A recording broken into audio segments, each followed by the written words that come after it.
Come on, there we go. And we are live on YouTube. We are. We are. Oh, shit. We are. The tubes of you. Oh, it did it again. Did what again? There it goes. What are you talking about? I heard his oh, fan. Geo's thing. Oh, Yeah. okay. Yep. That's what you're talking about. I thought you were talking about something with the stream at first. I go, Nope. What? Anyway, how is everybody doing today? What's going on, Gandalf? What do you want? Perfect time for you to stand up, Gandalf. Perfect time. Jeez. Matthew goes, wait, what?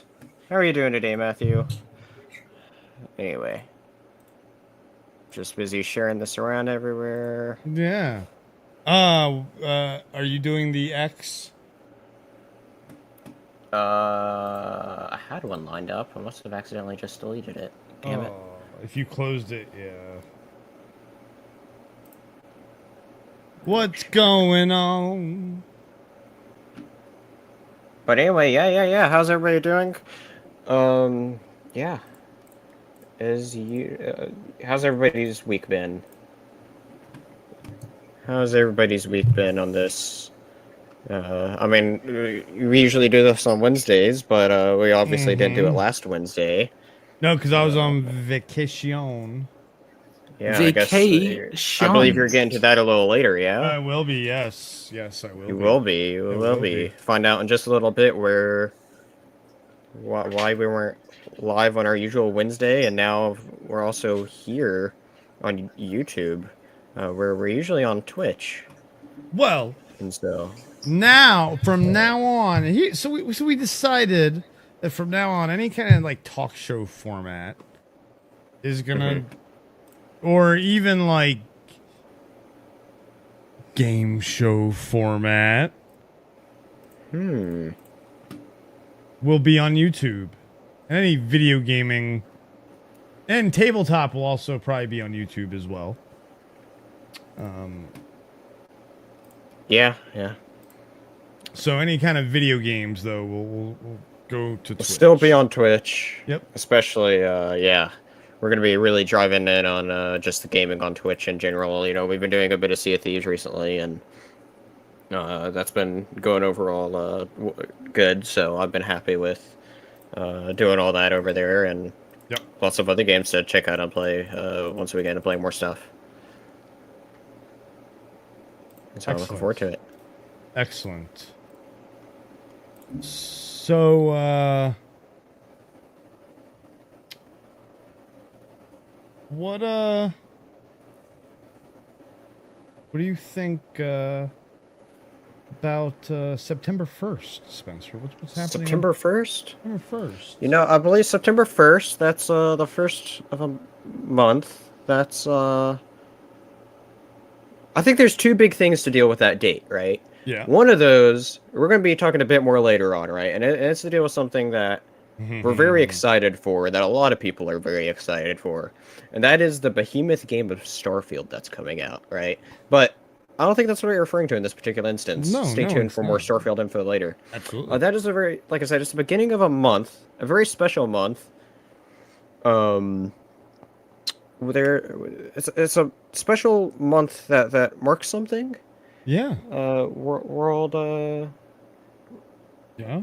It's the World Auto-Inflammatory Month. Is that correct? Yeah, World Auto-Inflammatory Awareness Month, Spencer. And Geo, what's on September 17th? If he remembers. September 17th. Yeah. Well, I thought the actual Rare Disease Day was earlier. That was in February. Rare Disease Day is February 28th. That is correct. Yeah, that's why we do February's fundraising. I'll help you out. September 17th is FMF Day. And okay, yeah. And what's so important about FMF? What's important about it?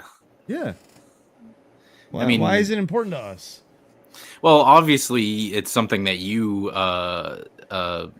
for lack of a better term, suffer with or have for your entire life. With and so obviously you're suffering every day. Yeah, right. Like for so obviously it's something that that you take into account because of that. But then you want to pay that forward to the next generation in terms of like helping the kids out. You are someone, and I don't mean to speak for you, but obviously I think you would agree with the fact that you're able to have a stable living with that condition. But there are other people who might not have an easy time as you do. So that's something that's near and dear to your heart, and being able to help out the kids and other people who have that condition is something that you care about, and then as an extension, it's something we've learned to care about as well. So I think it's Absolutely.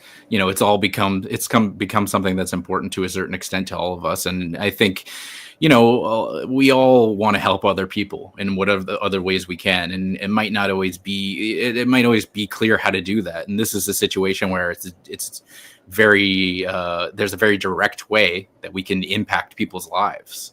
So I think that's important to do what we can to do that, right? So. Couldn't have put it Absolutely. better. Could not have put it better. Very good way to put it. Absolutely.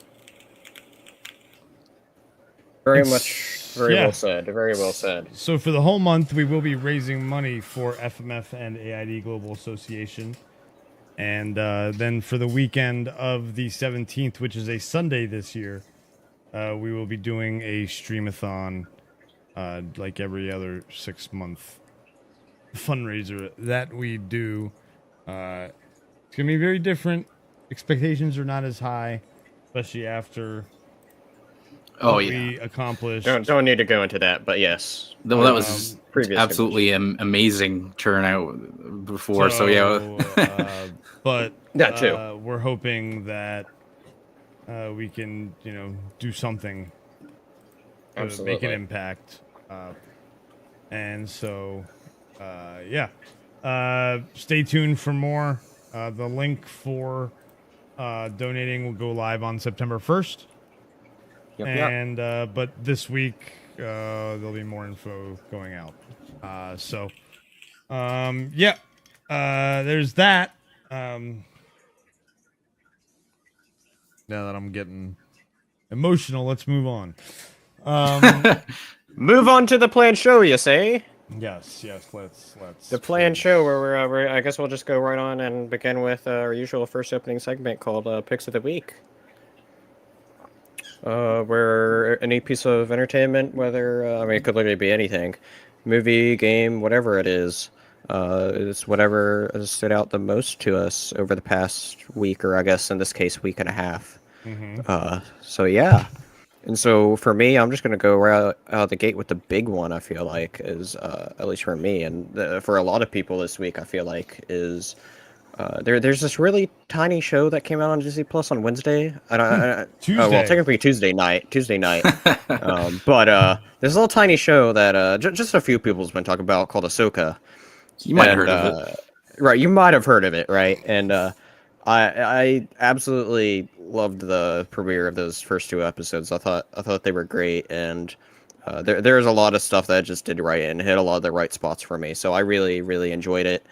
And this is just the first little impression of what I think of it, but we are planning on doing a review series for this, and so keep an eye out to at least a couple videos of us covering over Ahsoka and more in-depth thoughts. But I just want to give a shout out to it because I really enjoyed those first 2 episodes. I thought they were great. I really, like I said, it just did so much right for me without. I really don't want to go into like spoilers, but like it's lots of great stuff. Can't wait for what's to come next, and yeah, stay tuned for in-depth analysis, and yeah.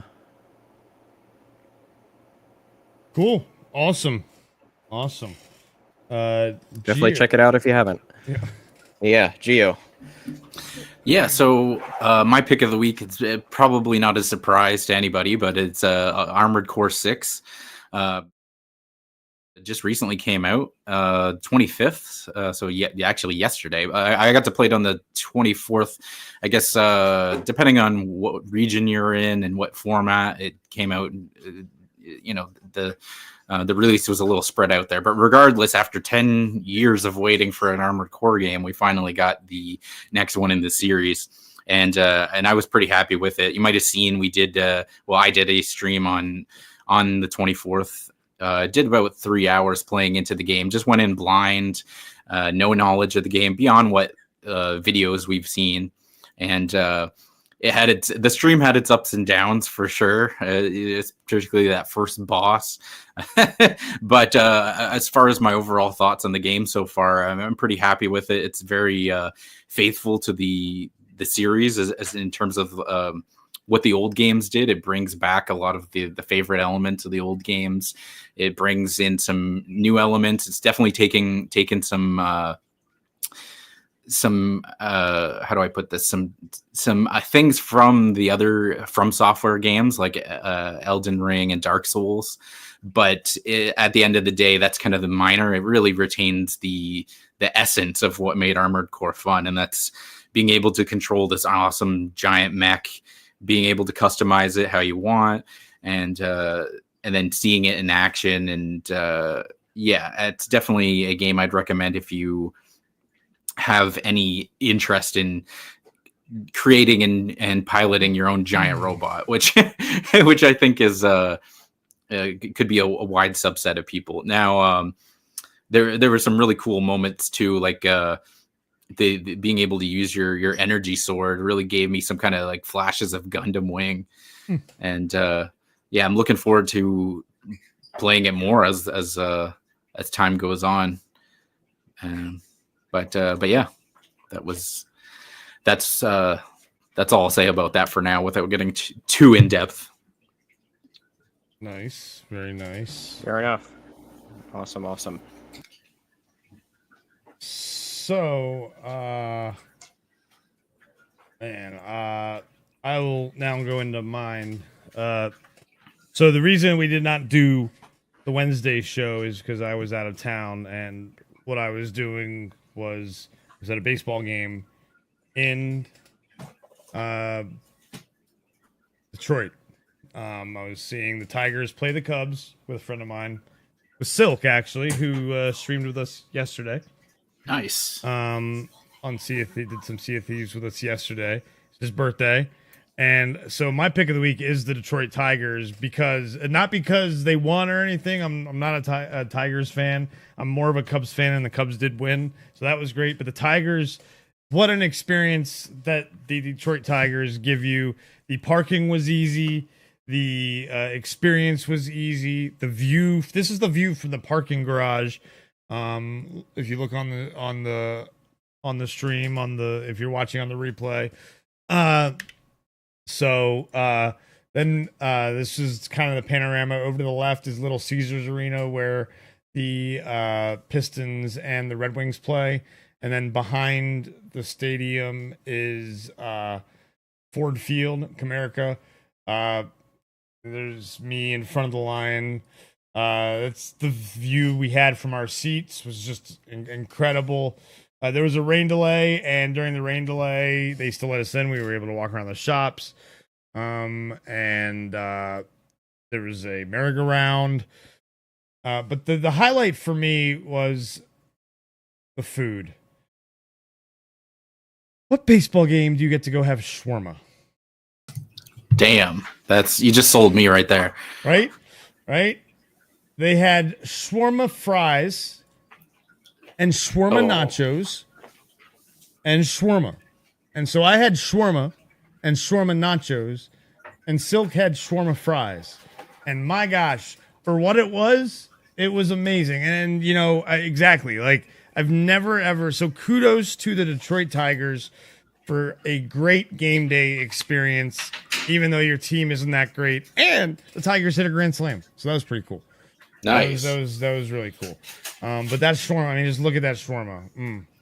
I would have gotten all three. Not gonna lie. That's what I'm saying. I almost did, but I was like, I'll get for later. I got an elephant ear and I got a pretzel, and I drank Pepsi and lemonade. I didn't drink any beer or anything like that because I'm not a drinker really. But yeah, so my pick, the Detroit Tigers for great experience. Scratch another stadium That's off awesome. my list.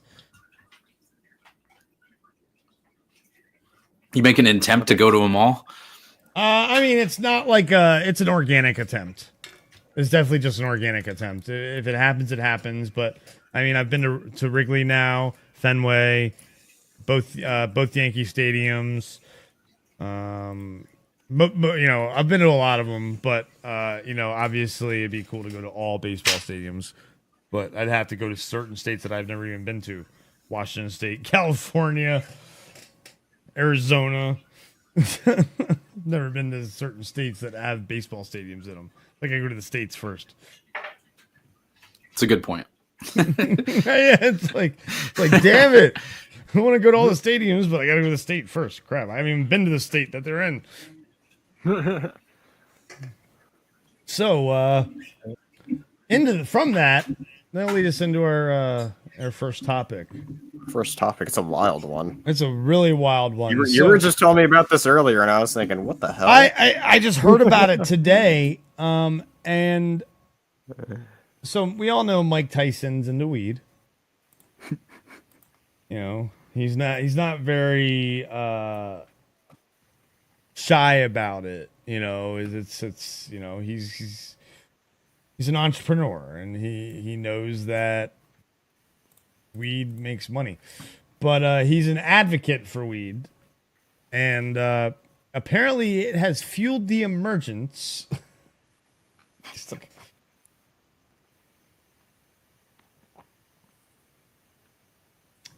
of Thailand's weed boxing championship. Boxers at the match will be required to smoke a bong or joint before participating. Spectators are invited to do the same. Koh Samui, Thailand's second largest island, is set to host it. Tyson has admitted he proudly admitted he smokes every day. He wishes he'd consumed his entire boxing career. Where's this quote from? October 28, 2021. Oh, this article is only a peek at the whole story. You have to pay, I guess, to he says, I should have smoked my whole career. One of the highlights of this article, it's funny, is Mike Tyson, former heavyweight world champion, is a regular at Bazinga's Cannabis Capital conferences. Tyson and his pal Ric Flair unforgettably lit up on the stage of Bazinga's Cannabis Capital conference in Chicago last September. Ha! Look at that. Here it is. Bazinga Cannabis Capital Conference. It's this year, September 27th to 28th in Chicago. I should go. Hey, if Mike Tyson's going to be there, that sounds like how much are tickets? Holy but Jesus. Man, that would be an experience. Smoking weed with Mike Tyson. Oh, here we go. There's cheaper. Okay, there's a cheaper one. Oh wait. Oh no, you have to be in a no. Look at that. 14 left. There's 14 general admission passes left at $797. Jesus. Each, with a $29.86 fee. Come to see the who's who of the global cannabis industry as they gather all in one room. The ticket includes G access to the main ballroom, expo hall, exhibit spaces, and cocktail parties on both days of the event.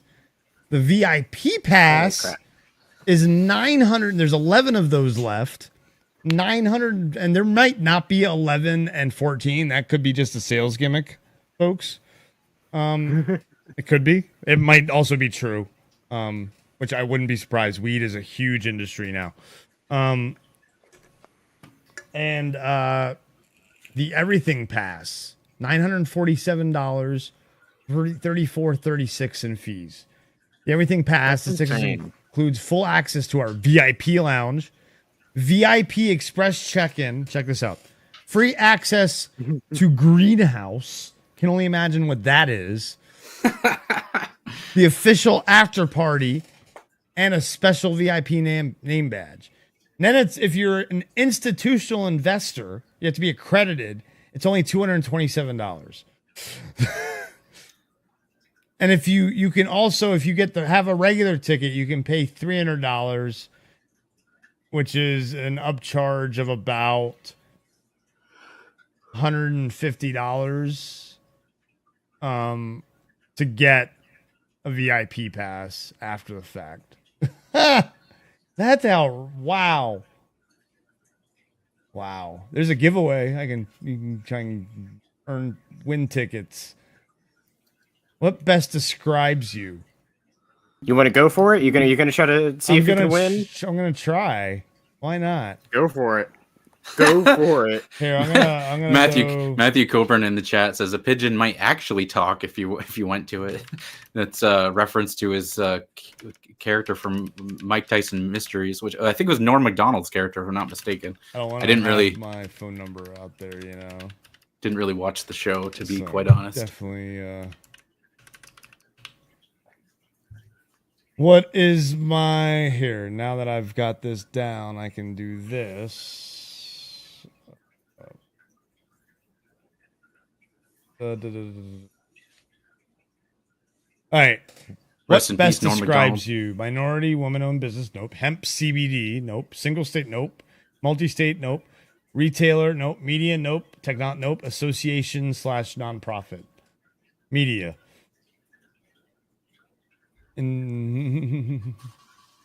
Yeah, we're media. Yeah, that counts, right? You could We could get it information. Yeah, through an article about Mike Tyson and the Thailand weed boxing championship. Source this video. That's funny. I agree. Yeah, sure. I'll hear about the event. Why not? This is hilarious. Enter. Right. We got to follow Thank up you on for this. entering. Your submission has been received. Hells yeah. So That's yeah. funny. So yeah. I mean, so in Thailand though, now people are gonna box stoned. Like what Yeah, that is very interesting. Like how they say smoke a joint or a bong, and it's like, really just one bong pack and one joint is it, and they're gonna go box. Is this a thing where they got to do it in front of everybody to prove probably that to know that they did it. Man, give me some dabs and then I'll go box. I mean, I'm not gonna box after one joint or one bong pack. Like I'm not high enough for this shit. Are you crazy? The funny part of that too is the getting the crowd to join in. It's like, yeah, they said they want people. They encourage the crowd to join in. well, it's like if you go to like a UFC event, right? And you get everybody that's drinking, having their beers, they're getting wild. They're like, yeah, you know, like. Yeah. And then you go to this event where everyone's high and they're just sitting there quietly fucking paying attention. Trying to rub their eyes, trying to focus. Just fucking mowing down on some nachos or something. Nachos. That's where you need the shawarma nachos. Yes. Yes. Exactly. Hell yeah. That's gonna be one hell of an event. So we might. Wow. It's interesting in terms of well, I don't know. You actually, what were you going to say, Chris? That might I be more was important. gonna say we should somehow see if there's like a streaming of this and do a live watch along. Yeah, I'd be very curious to see how this pans I'm out. gonna go let the puppy out. You too. Keep fucking going. Well, because so in terms of the you know, we joke, but there's a reason why that they a lot of sports do ban it as a performance enhancing drug. You wouldn't think that it would have any kind of benefit, but there's a lot of people who claim that it does give them a certain kind of clarity that helps them mentally in various different sports. So that it's something that like, you know, I partake, but it's not something I would consider doing. There's certain things that me personally, it's like, yeah, I would want to be sober for, right? But I've heard various people say that that there are benefits to it. So I think I don't know if that's the angle they're going at with this. I think it's maybe more of just trying to promote it in general, but I think there are potentially some actual benefits you could have in the fight. So it'd be interesting to see if maybe they do this and we see some crazy fights that we wouldn't have otherwise seen before, because it's just not allowed in other leagues. Now, I think maybe it's not something that should spill over into the UFC or something, but I don't know. I mean, we'll see. Like I said, if the fights end up being really good, then maybe they'll start thinking about it.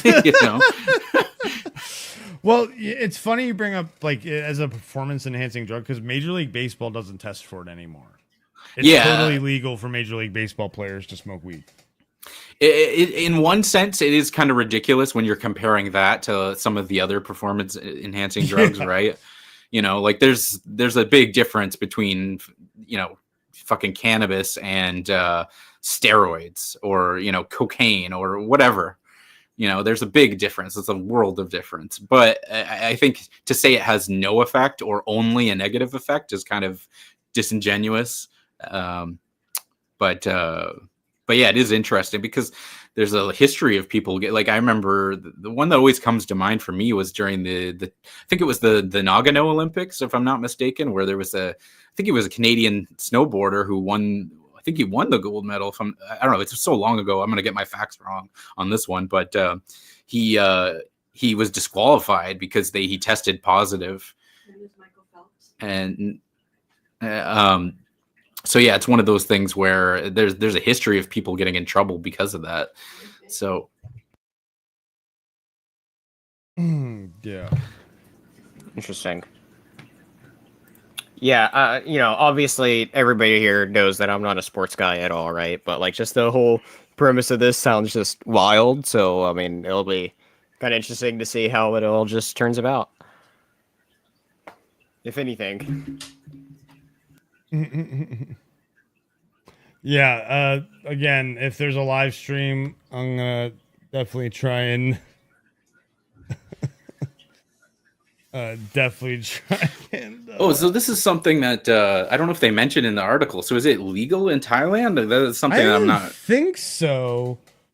That's because I wouldn't have assumed if you just would have asked me. Yeah, I didn't. Let's look. I mean, let's look it up.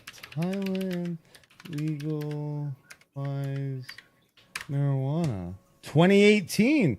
Medical cannabis was legalized in Thailand in 2018, making it the first country in Asia to approve marijuana for medicinal and industrial use. So they're able to get away with it, I guess, that way. Consuming cannabis in Thailand, what tourists need to know about marijuana rules. After easing the ban on a recreational drug, Thailand has created a weed Wild West with confusing rules.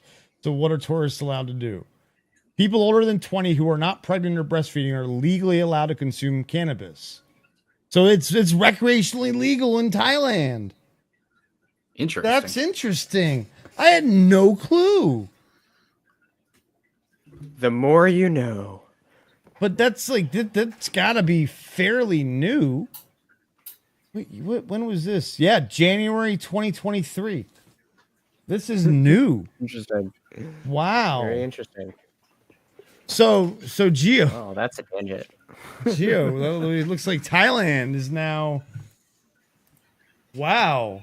They've joined the ranks. They've joined the ranks. Amber will be very interested to know about this. That's funny. Very interested to know about this. Guys, I'm streaming from Thailand next week. All charity month in Thailand. My gosh. That's funny. Wow. And they have a medical program. That's very... Wow. Look, I'm going to do this real quick. I don't usually put myself solo on this thing, but I'm going to be like, wow. Thailand has medical marijuana and recreational marijuana. It's the first country in Asia to do it. I think it's one of the first countries in the world besides Canada and the United States to do it. The Dutch are very weird about it and don't like tourists doing it. While here, this Thailand thing, it 100% seems like they are letting everybody consume as long as you're a certain age. Because why? They understand that they're going to make the money. So yeah, good job, Thailand. I am proud of you. I'm coming to see you at some point in the future for sure. Oh, interesting. You got to hear it here first, folks. Heard it here first. Oh man! Better hope nobody from the Thailand tourist board's watching. They're gonna hold you to that. They're gonna hold me to the. Oh, you say you coming? Am I going to hell for doing the Asian voice, man? I'm terrible. I'm really. Anyway, so we'll forgive you. So yes, so that is how Mike Tyson is able to, how Thailand's weed boxing championship is able to exist because it is recreationally legal in Thailand. There you go. There we go. The more you know, as Spencer said. Good stuff. I need that soundbite, the more you know. Yeah, NBC soundbite, yes. Anyway. Next we have a Spencer topic, and I have to go deal with puppies. So Spencer and Gio topic are going to be together on screen, just the two Absolutely. of you. All right. All right. Don't make any conclusions from that, guys. Okay. That's not what we're trying to say. Anyway. We charge extra for that. Charge extra. Get those subs going. Anyway. Super chat. Get those subs going. Exactly. Gotta get there first. But anyway, besides the point. It's funny. Anyway, so obviously, Akira, my topic here is I chose to talk about these comic sequels that's coming out for comic sequels that's related to two of the biggest ever superhero movies. So I'm trying to remember exactly when they did it, but I think 2-3 years ago, I think was when they started. I think about 2 years ago, maybe just a year ago. They did a comic series for both of them. I believe they're both 6 issues long. A comic sequel for Batman '89 and a comic sequel for the Superman movie, right? So Michael Keaton Batman and the 70s Superman. I can't. What's his name? Is it Christopher Reeve, right? Yeah, for Superman. But anyway, yeah. So we got bringing back that in comic form. You're saying? So they already did bring it back in comic form, and I guess it was a big enough of a success to where they're doing it again. Interesting. I wasn't even aware of it. The first Batman '89, it was literally called. So the first one was just called Batman '89, and that actually got to see. You actually got to see, that version of Harvey Dent become Two-Face. Why is all the names escaping me right now? Because we saw whoever plays Lando Calrissian play Harvey Dent in the first Batman movie. Yes. But we never got to see him become Two-Face. So that Carl Weathers? takes... No, not Carl Weathers. Oh no, I'm thinking of... Oh my god, why am I so bad with names right now? I'm so bad with names right now on the spot. Holy crap. Yeah, whenever you need to know the name, that's when you're going to forget it, right? I know, right? But yeah. But anyway, we finally get to see that version of Two-Face, right?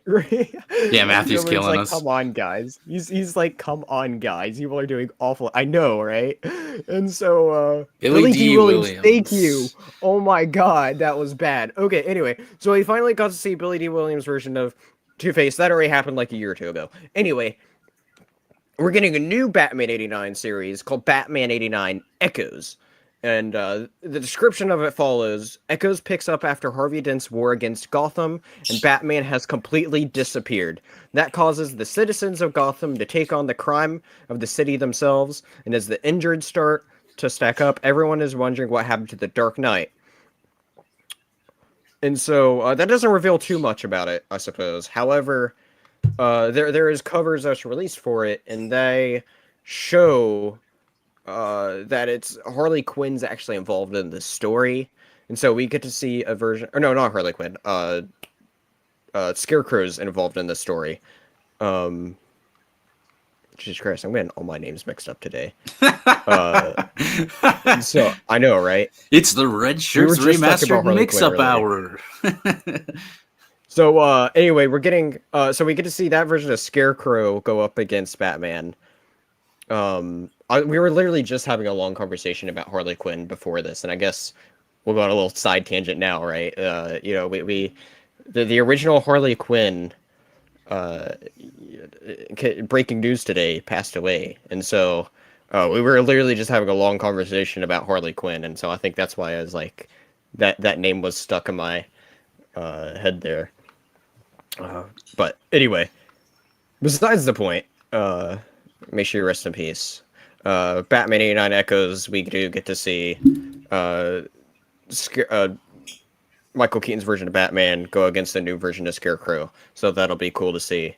And then I'm not particularly sure who's the villain of the new Superman series. I know in the first Superman series it was Brainiac that he faced against.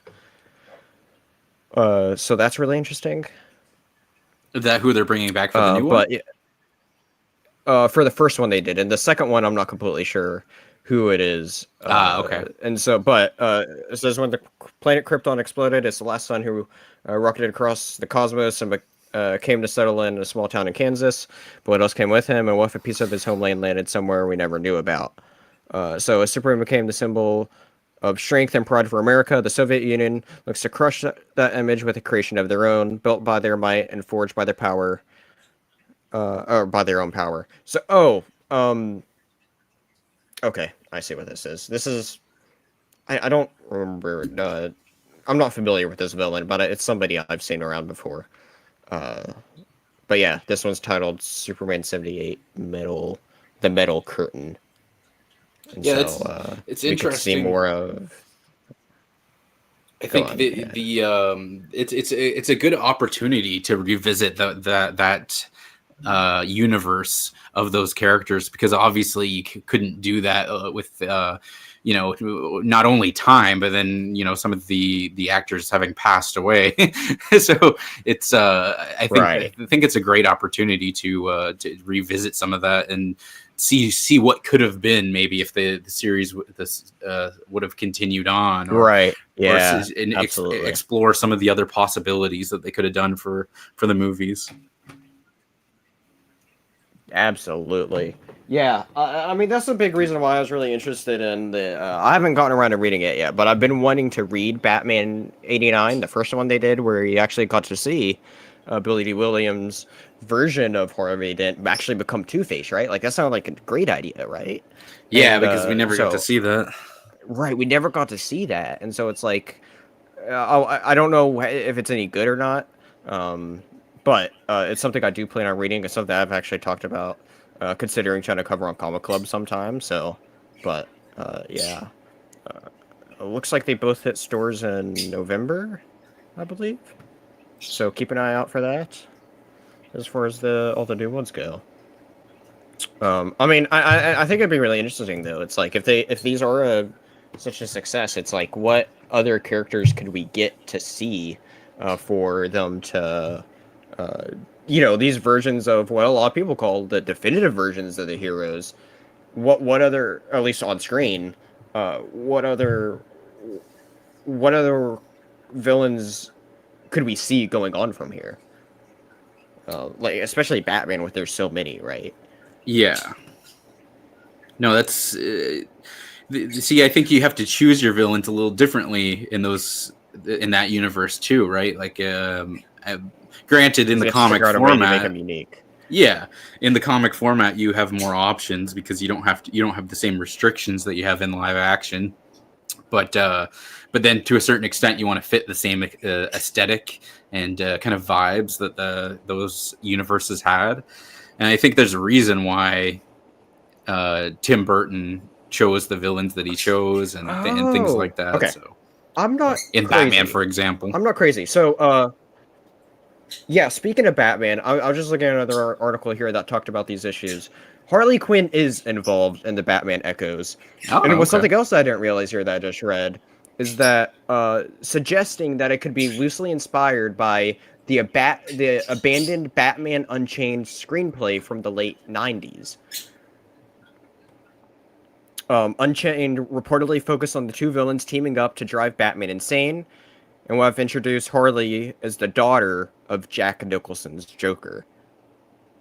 The script was said to have featured a scene where Nicholson's Joker returned in the form of a fear toxin-induced hallucination, a scene which appears to be represented in artist Riley Rosmo's variant cover, which we all sorts of different covers that we see here. So that's very interesting, actually. Because it's like, for the case of Batman, it's like they're taking concepts that was already set up or thought about that they never just used, right? The first case here is, first case, like, we've all seen Billy D. Williams, Harvey Dent on screen, so it's like, okay, cool, we got to see him already. I had no idea about this abandoned script, and so that idea actually makes it, I think makes it sound way more interesting, saying that that's what it could be. Yeah, absolutely. I think the whenever you have an idea like that, getting it fleshed out in some form or another is definitely it gives you a little bit of I don't know if closure is the right word, but like because otherwise it's just like a whole what if, and that gets you a little bit closer to the reality of it. So. Yeah, it's gonna be really interesting to see how they turn out. Definitely something I'd like to review sometime on the Dingiston, so maybe it'll happen. Like I said, there's a lot of different things I want to cover, and it takes a lot of time putting those out. Oh, absolutely. But the one with Superman 78, it wasn't explicitly named who the villain is, but it looks like the covers suggest Metallo, which is somebody I know a little bit about. Okay. Not somebody I'm super familiar with, but definitely a big Superman villain name, so that makes sense. Yeah, that could be really interesting. I wonder how much of these concepts were for Superman, because it's like they don't really say anything about the Superman other than what we already got in that official descriptions and posters, right? Versus here, there's that whole thing of like, oh, we've already known about this Batman Unchained thing. It makes us wonder how much of their plans, if there wasn't even any plans that they're trying to base it from, of where they wanted to take Christopher Reeve's Superman. And so it'll be interesting to see. Mm-hmm. It'll be very interesting to see. So, I guess while we're also... You mentioned the story that was in November coming out? Yes. At least the Superman one is. I'd imagine the Batman's just around the same time. If it's not November for Batman, it'd be late October. All right.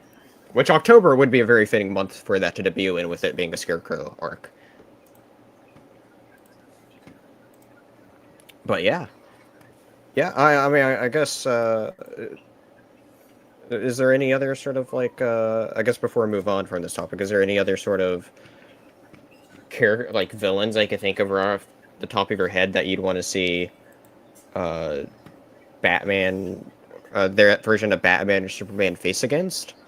It's a really good question. It's something I hadn't actually given any thought to. Mm-hmm. But there's quite a few. I think what I would do is I would probably try to stick to a more realistic, I wouldn't go for like a Clayface or something like that, one of the more fantastical villains. Yeah. I would try to stick to a more realistic villain and try to continue down that theme. Mm-hmm. Absolutely. So in terms of actual names, nothing's coming to mind off the top of my head, but that's probably what I would look for. And I don't know if I don't know if that's what they're going, because like I said, that's when you're doing it in the comic format, that gives you the opportunity to do those fantastical villains that you couldn't have done in the movie. So it's like there's there's merit to going either way, really. But me personally, that would be my first thought, would be to go for something like that, like one of the more realistic villains. Absolutely. Yeah, I mean, there's no names that came up for me right away when I was just thinking about that there too, because it's like you have to find somebody good, right? And it's like you need somebody big, but I feel like you can't do. Some people I feel like are just too big that you can't do. When I say that, I mean that particularly for Superman, right? Like we never saw a really good live action Doomsday on the big screen, but like I don't no, think we did not. I don't. But like that's too big of a villain to just do in the comics to do it properly to kill off his character in the comics, which I feel like wouldn't really work. Well, here's another factor.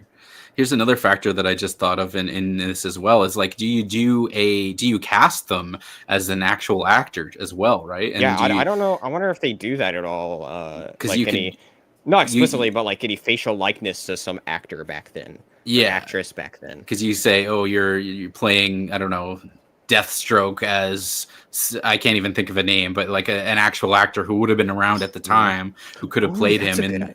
You know, that would have been cool. Doing Deathstroke against it, that could be cool against Keaton's Batman. I like Deathstroke. That'd be really cool. Mad Hatter. I also just really like Deathstroke. Ooh, that's a really good one. Mm-hmm. All right. Throw his sister in with it. Didn't he have a sister? Oh, absolutely. I mean, that's the whole thing. I love his whole thing. Of his whole motivation is his sister, right? Mm-hmm. So I feel like Superman's a bit harder to pick. I mean, obviously, because they just did Brainiac, which is huge in itself. Can't do anything like I said. I don't think you could do Doomsday within comic, but CW did Doomsday better than the movie. You haven't seen it yet, you know, but it's a weird, different take on it. Definitely a different take on it. I'll have to see, and they've actually, there's been rumors that season 4 isn't going to be the last for Superman and Lois. So, we'll see. So that'll be interesting to see. Oh my gosh. I just thought of who I'd like to see as a villain for Superman. In Lobo? this particular comic series I want to see. Oh yeah, I'd like to see Lobo. Lobo would be great. I liked how they had him in the Tomorrowverse. He made a couple of appearances in those movies. Yep. So I was completely surprised by his last appearance. That was great. Yeah, that came kind of out of nowhere. Well, except for the end. Until the end, yes. Until the end. But yeah, the other villain that could be cool too is actually seeing a proper Mongol. That's true. Hence the word "proper" for that. But yeah, lots of cool opportunities they could do with it, especially in comic form. So, but yeah, we'll see what happens. Yeah. And let's see here, what do we got next here? Next, time to go into all the some sad news. I guess you could say let's go into the next topic. Let's go. Let's go. There you go. Yeah. So this just got announced on the 21st, and it's it's a little interesting. There's a few thoughts I have on this, but let's just dive right into it. So, Nintendo of America just posted a message regarding Charles Martinet, and for anybody that isn't aware, he's been the voice of Mario since Super Mario 64. So essentially, since he had a voice, as obviously in the prior games, he didn't really have a voice, but so he's been the voice of that ever since then, and they've just announced that he's going to be stepping back from recording character voices for our games. And so when you say voices, he was other characters as well, right? But most famously, of course, Mario. But apparently he's not going to be doing any of the voices in the Nintendo games going forward. But they've said essentially he's moving into a the role of Mario ambassador. So essentially, what I gather from that is that he's a guy who goes to a lot of conventions and things like that. So he'll be promoting the brand, continuing to promote the brand through that. Yeah, he already does that a lot. Is like he goes to a lot of cons, I've noticed. Yeah, if you follow him on Twitter, he or X now, he consistently is going to these conventions, and he seems to be the kind of guy who enjoys interacting with fans and putting himself out there like that. Yeah, I mean, he's such a big fan. Let me see here. I watched a clip that Jeff Keighley put out about when he recorded some sort of show and where he actually went to his house and like recorded something with him. I don't remember exactly what it was for, but like you can just tell he's always so passionate about whenever he talks about anything related with Nintendo in general. Yeah, it's something where he definitely seems like I don't know a whole lot about him personally, right? But he's a guy who seems like he's always very happy, friendly, full of life, very positive person, and it fit very well with the theme of Mario, who is kind of in the same vein. So he definitely brought that to the role whenever he portrayed him. Yeah. He was his last post on X was that he is at Long Beach's Collecticon 10 hours ago. So he's not slowing down. Yeah. His tweet before that, or his post before that is, "My new adventure begins. You are all number one in my heart. Woohoo. Hashtag woohoo." And then it's reposting the Nintendo post. So yeah, he's just hitting the ground running right away. So his profile says Mario Ambassador. Yeah. So I'm really curious then if I wonder what that role entails, right? Like, is there anything? I guess what I'm getting to this though is he's so big into going to different cons. Is there? I'm curious if there's anything that he could do to like bring to the cons of a sort, right? Since he's a Mario ambassador, right? Like a rumor is for the next Switch, they're doing a new Mario, new next big Mario game would launch supposedly with this next version of the Switch or Switch 2.0, next Nintendo console, whatever you want to call it. Right? We talked about it on a previous Red Shirts episode, a Rambling Red Shirts episode. And so I'm curious though, so big into this, and now that he has this ambassador status, is there any way that he could bring some sort of like promotion or I don't know, something officially related with Mario instead of just being, "Hey, I'm the guy that voiced Mario to cons"? Yeah, I have definitely some questions about this whole situation myself. And one of the things that I noticed, I guess, leading into this first is people are wondering, okay, well, there's a new Mario game coming out, the Super Mario Wonder. And they're like, okay, well, that game's already essentially done for the most part. So is he going to be in that? And so there was a YouTube channel that actually asked Nintendo about this, and they confirmed that he's not going to be in that game because there's already footage of the game out, and you could hear Mario's voice. And so they've confirmed it's not Charles Martinet in that game.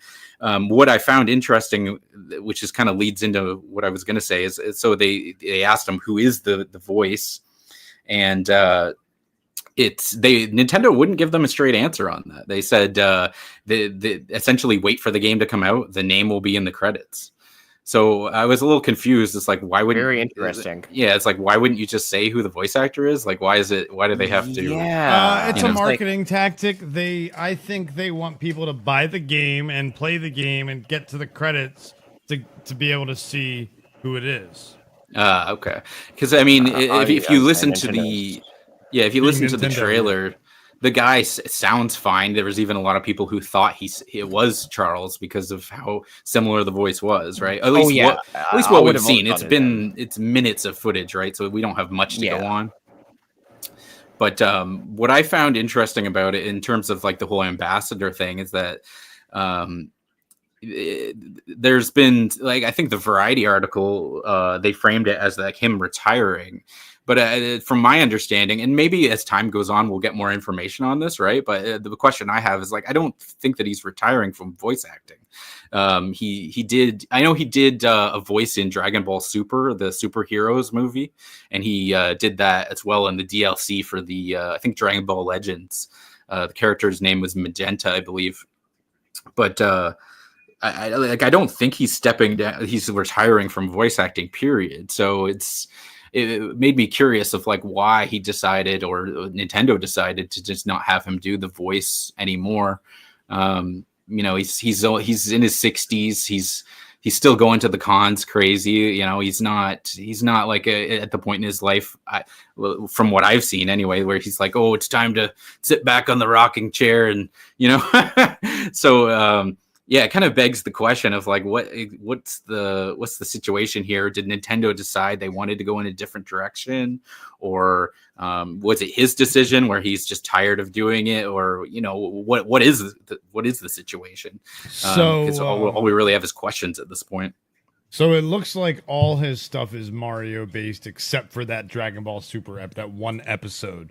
So it's like it's just a guest spot, but everything else on his IMDb is Mario, including a Kirby Races Again in 2017, I guess, the movie, and he voiced Mario in it. Yeah, pretty much. I mean, there's a few things that are weird. Puzzles and Dragon Z plus Puzzles and Dragons, Super Mario Brothers Edition. Oh, that's a Mario thing. Yep, Mario. Yeah, he's retiring from voice acting, it seems. The only upcoming things he has is Reader Rabbit 2nd grade and Reader Rabbit's Math ages 6 through 9. And he plays Captain Ratbeard in the math one, and Monstrous Mirror and Sir Drayson Dragon in Reader Rabbit 2nd grade. So one thing they said as well is that there is going to be, we haven't gotten this yet, but there's going to be an official statement from hold on. I think they mentioned it in the post here. From a special message video. Yeah, a special video message from Shigeru Miyamoto and Charles himself, which it says they will post at a future date. So it'd be interesting to see if they go into depth on that, and he'll explain it. Whether it was he just doesn't want to do it, or I'd be curious to find out. Because to me, that's what it seemed like, a thing where the ambassador position is almost like they just wanted to let fans know, like they wanted to prevent maybe some backlash from fans being like, well, why isn't Charles going to be the Mario in the next game? Like obviously some people are going to be upset about that.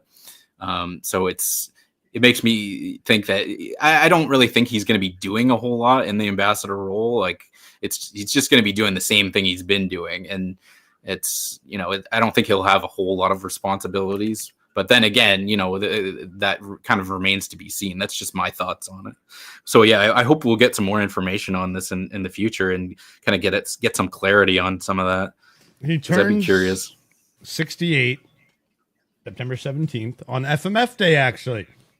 Awesome. And and when it comes to voice acting, right? It's like you don't have to be. You can do that until you're dead. Like you don't really need to. So, but I'm saying is it could be a health thing too. Yeah. That's, to be fair, it's like, but that makes me. If he's going to conventions, it's like, well, how you're not really going to be in poor health if you're going out and traveling and going to all these conventions and things. Very true. I feel like it's not a health thing, but again, we don't know until it comes from the horse's mouth, I guess. Mm-hmm. Yeah, lots of questions for sure. It's going to be interesting to see for sure. I think at the end of the day, though, he did a great job with Mario, and I just hope the next person, I guess, can bring something else special to the table, or at least carry on and do a good job. Yeah, it's actually one more point I wanted to add on that. It was before we were talking about, before we started the stream, we were briefly talking about Harley Quinn, and we mentioned her earlier on the stream as well, and how the voice actor that played her initially brought so much to that character. I think the same can be said for Charles and what he did with Mario, where it did add quite a bit to the character, and I think it helped shape him in his personality, because it's, as Mario as a character, it's like it could easily be very limited, but he kind of has evolved over the years where he has kind of developed a personality, and I don't think it can be I don't think it can be really understated to the value that Charles brought in his performance there. So I think that's worth mentioning. I mean, absolutely. What I just thought of is that technically, if you think about it, he wasn't the first voice of Mario, because we had the Mario cartoon before with Captain Lou Albano. Yes, we did. So Captain Lou was technically the first voice of Mario in any form of media, which... For a second, I thought you were going to bring up Bob Hoskins. Oh, no. Animated, yeah, voice. Of Mario, not some movie character who resembles Mario. Don't even want to think about it. Matthew says he watched the series. It was good. Yeah, I've seen some of it. It's a solid 80s show. I do. What's the Mario show? Is that what means by the series? Oh yeah, that was a Mario Bros. Super Show. That was a huge part of my childhood, where I would, if I couldn't watch it live, I would get it. I would have it taped on VHS to be able to rewatch it, because that's I loved it. And then there was one of those shows where there were certain episodes I would hope would come back on the reruns. Like the one where they did, it was like a kung fu episode, and there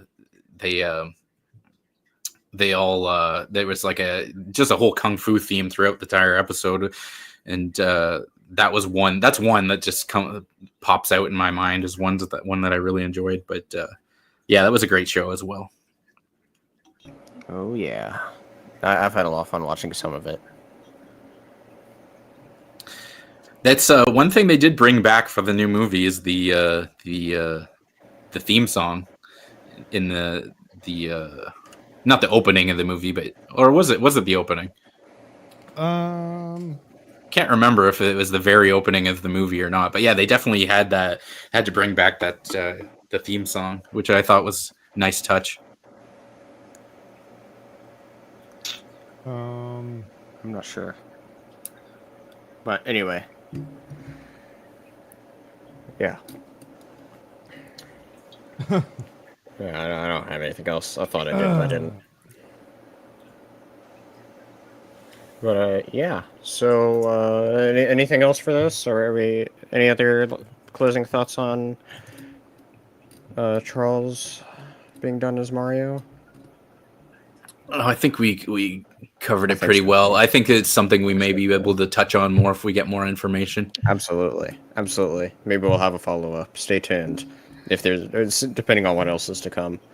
It's definitely an interesting situation with a lot of questions, with very few A's. But anyway. But anyway, I guess we'll just go ahead and jump into our big main topic that we have. And obviously, I mean, this topic is so big that we won't be able to cover absolutely everything, but we just want to cover, I guess, some of the highlights and anything that we may have seen that's come from it, that, I guess, are personal highlights too. Anything that we may be personally looking forward to. And that is everything that's come from Gamescom. Like, there's been a lot of stuff related with Gamescom this year.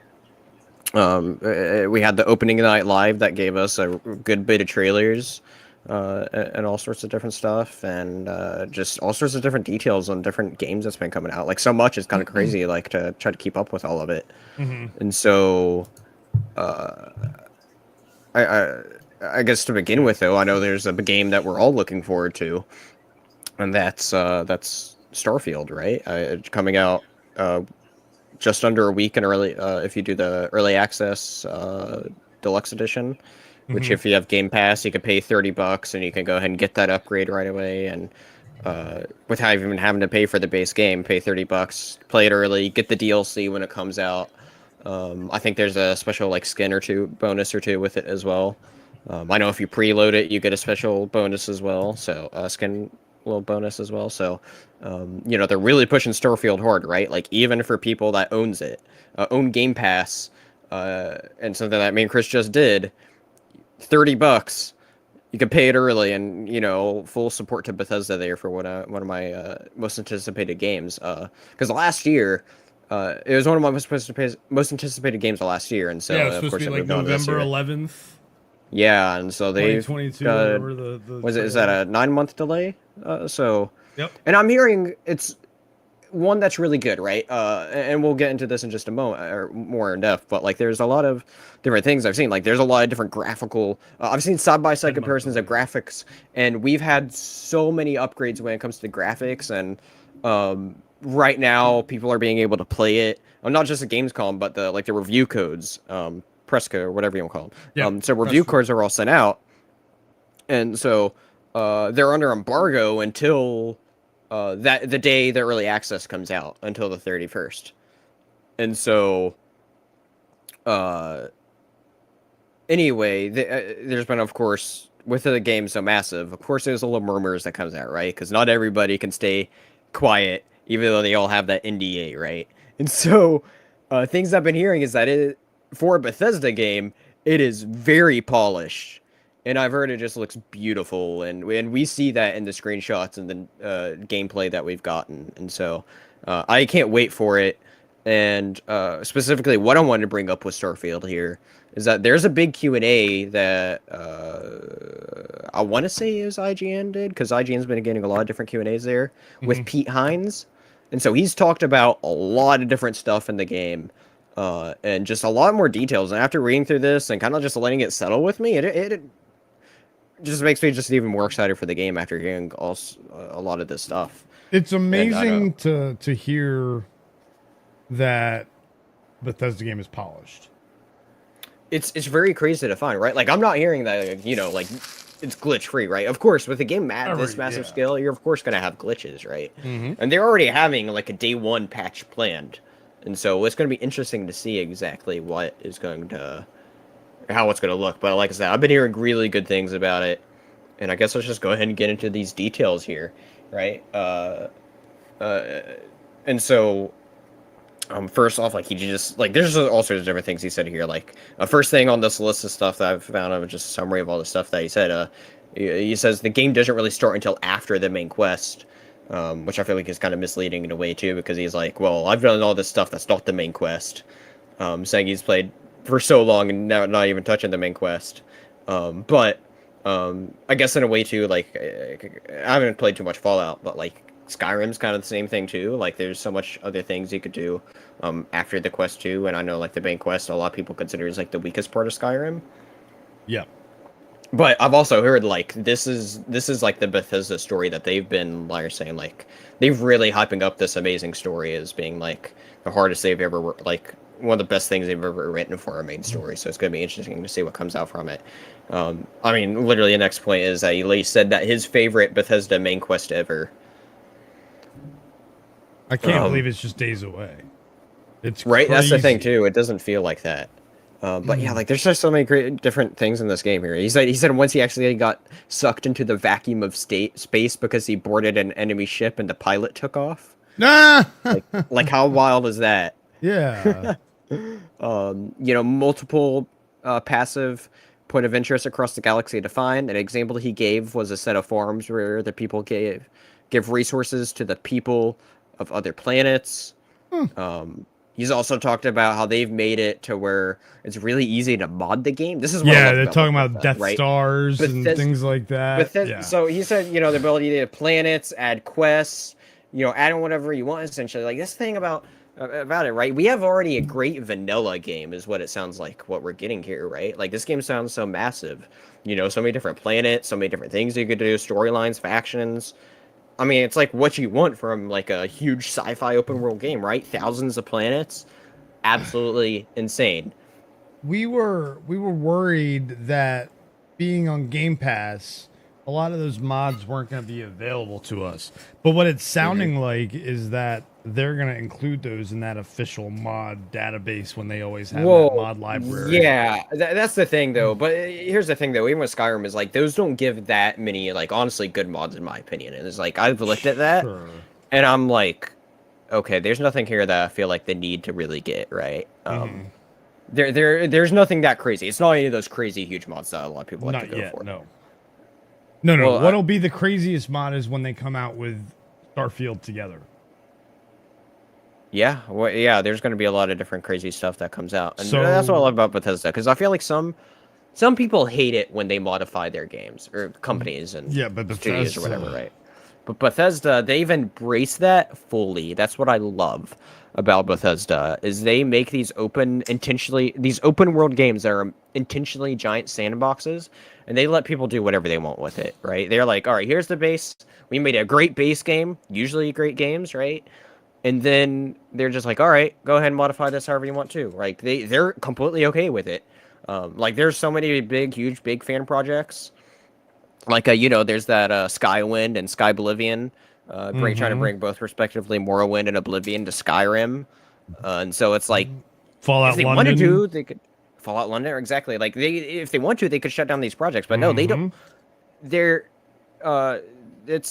they love it when people do that, right? Because it's like. It's just a foundation they make, and it's a way for them to grow. And so it's absolutely great. And speaking of that, another little tangent. I found out about OpenMW for Morrowind, which is like a big thing that they're doing is like a enhancement for Morrowind to help kind of like modernize it, look a little nicer, like graphics overhaul in the way that it adds better lighting and shaders and stuff. And so it just makes the game feel a lot better. And so, lots of cool stuff that they've done. Different people have done for the games. And so it's just going to be awesome to see, right? Because, like, whenever you take either Skyrim or Fallout, right? Like, that's just one normal map, right? Now, we're talking about now on a scale of where multiples of those maps. These are planets that are explorable is what we're talking about, right? And you'll have so it's going to be absolutely crazy to be able to drive around them. And there's going to be so many fun mods, right? Like they're going to come out and there's going to be so many fun, like, Star Wars, Star Trek, whatever you name it. It's going to be awesome. I can't wait for it, right? I mean, the whole museum on New Atlantis explains the lore of the game, the colony war, what happened to Earth, etc. You could just go to the museum and wander around and learn the lore of the game. Yeah, that's really cool, right? Like, there's all sorts of different stuff. Something that really interests me here that they say is, that he mentioned is, New Game Plus relates to the main story, so he couldn't say a word on it. But it's different than most New Game Plus mechanics, and it's rather special. So they're hyping it up as something that's a different kind of New Game Plus that I'm really interested in seeing about it, right? So I'm guessing maybe in a way it's a continuation of it or something. I don't know. Yeah, it's going to be really interesting to see. DLC if you beat the game, you have access to. Yeah. That's interesting. Now, have they really had a New Game Plus? Because I'm trying to think. I never really I never got that far. Like, I've had multiple characters in Fallout 4, for example, and never actually completed the game. Me too. Same. You've gone further than me, Spencer, in id Games, do they have New Game Plus? Like in Doom? I was trying to think. Not Doom really. might. I thought Doom. I thought maybe the new one. Well, maybe the new one. I wouldn't know, but I never never beat those either. That's a good question. Because there's a lot you can do with a New Game Plus, and that's something that I love when developers add. It just adds another level of replay value to the game. So hearing that gets me excited. I take it you're keeping. Never mind. There's not. I'm going to try to at least for another month or two, because obviously, not only Starfield, but you got Lies of P and things like that. Lots of great stuff. We just got the update for No Man's Sky and things like that. So yeah, lots of great stuff. Party animals.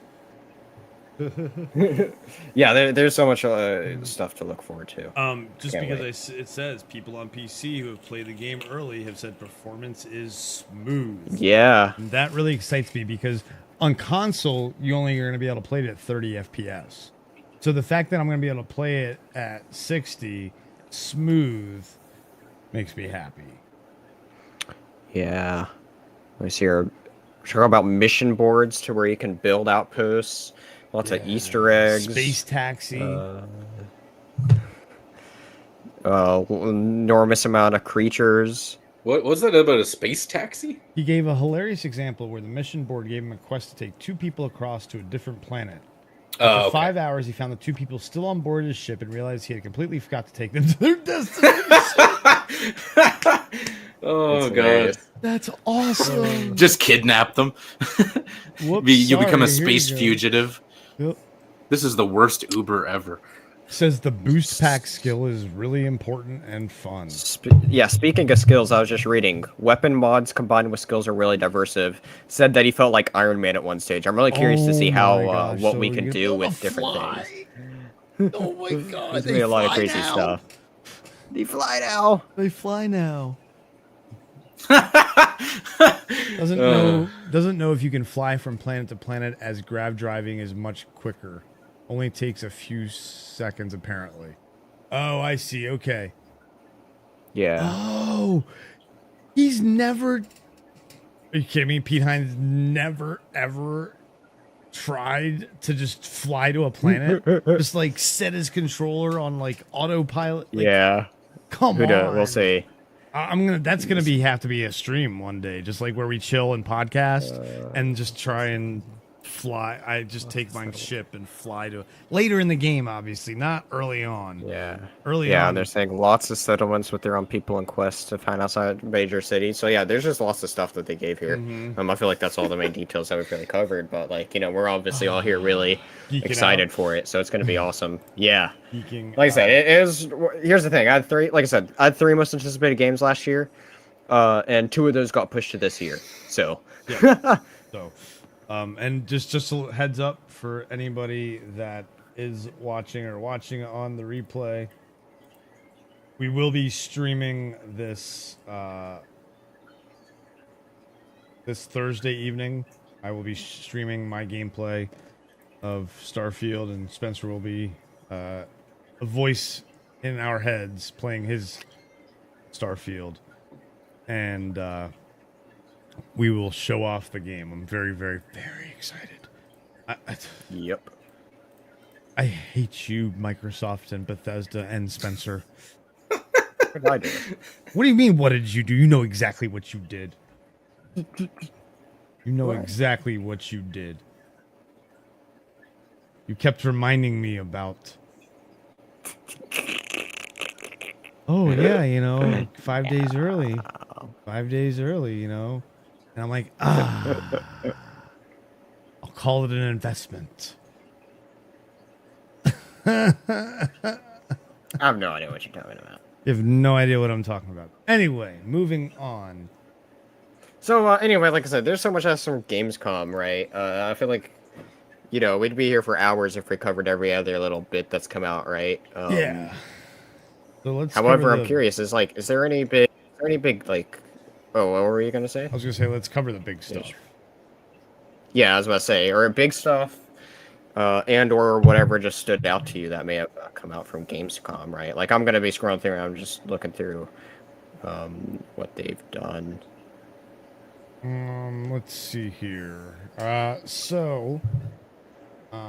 For me, one of the big things that stood out was Cyberpunk, and the fact that yes, that's a really good one. 2.0 is not just gonna be for those who pay for Phantom Liberty, which really excites me because it's a game I played hours of, and then just it kind of waned when other games came out. But it was a game I wanted to get back into, and this gives me a really good reason to get back into it because of just some of the things it sounds like they've added better police chases and interaction with different new areas, I believe, new quests, areas that are available to everyone, quests that are available to everyone, mechanics that are going to be available to everyone. But then if you go and buy Phantom Liberty, which very tempting to like get a whole new bundle for PC and get like, you know, when, because they're selling it in a bundle to test it out on the rig. But yeah, I'm very excited for Cyberpunk 2.0. Then that was a nice surprise to hear what they were doing for the people who don't necessarily get don't want to buy Phantom Liberty yet.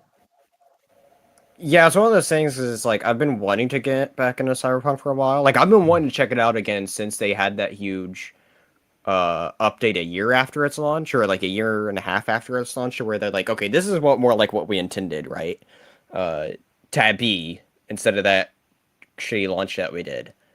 But now they're like, okay, complete overhaul of everything, and so now we're getting a lot more closer to what they wanted originally for their original vision of the game, which was honestly just really ambitious, right? And so it's going to be really interesting to see how much of that really changes and how much this DLC will hopefully benefit it, right? Because it's a whole new section of Night City, so I'm really interested in seeing how that's gonna be, since we already have a full map of Night City.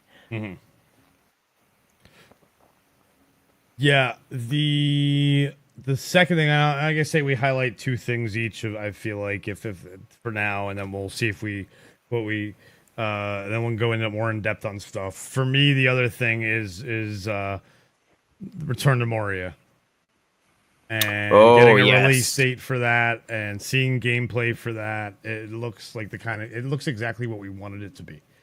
It really does.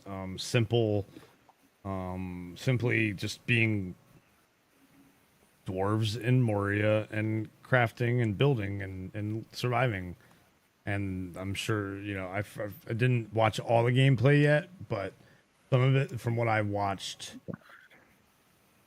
yeah, it's definitely going to be a game that that we play. We were just talking about it earlier, and how it'll probably be one of those very likely day one pickups. Oh yeah, yeah. So we could play together, survival in Moria, Lord of the Rings. What more would I want? You know what I mean? All right.